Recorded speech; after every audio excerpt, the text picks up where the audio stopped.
واش فراسكم الخوت الطاقم التقني للجزائر اخوان واحد الكره المقابله ديال الجزائر وغينيا الاستوائيه ملي كملات المقابله اللجنه المنظمه جات كتقلب على عدد الكور اللي هما 15 لقات جوج ناقصين رجعوا للكاميرات ديال المراقبه لقاو وحده بطبيعه الحال الطاقم التقني للمنتخب الجزائري كما كنشوفوا في هذا الفيديو هذا هو اللي سرقها والاخرى ما لقاوهاش ومشاو بطبيعه الحال لمستودع الملابس.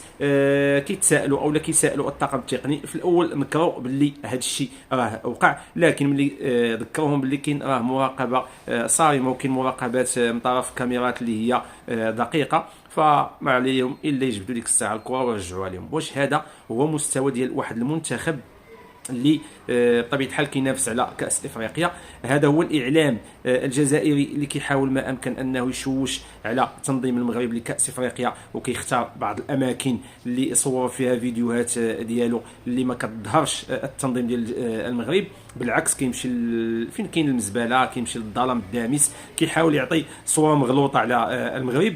هذا هو الاتحاد الجزائري اللي جاي ينافس على واحد الكاس اللي هي قاريه. هذا هما اللي كانوا كيقول لك باللي كاينه مؤامره من طرف الكاف باش يطيحوا الجزائر مع السنغال او مع الكونغو الديمقراطيه. فسبحان الله العظيم هاد الناس هادو ما تفهم فيهم حتى شي حاجه، لا حول ولا قوه الا بالله العلي العظيم. الحمد لله كاس افريقيا غادا في واحد التنظيم اللي هو عالمي بكل مقاييس. بزاف ديال الناس اللي كيفهموا في كره القدم وفي تنظيم التظاهرات الكبرى كيشيدوا بهذا التنظيم هذا، الا هذه الجهه اللي حتى فاش كيعلنوا القنوات ديالهم على نتائج مقابلات كيديروا مثلا اللعبه جزر القمر خسرت بجوج زيرو مع من الله اعلم زيرو محطوطه ما فيها لا دراب ولا اسم الدوله. فسبحان الله العظيم غيموت الناس اللي غتموت بسمها، الانسان اللي فيه واحد السم في الاخر كيموت به، فلا حول ولا قوه الا بالله. الله يهديهم. الحمد لله الجماهير المغربيه قامت بالواجب.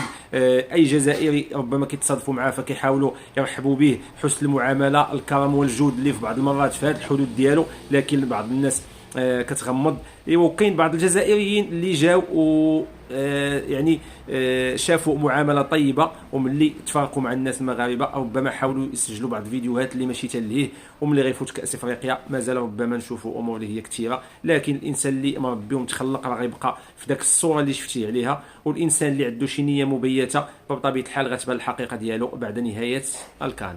السلام عليكم.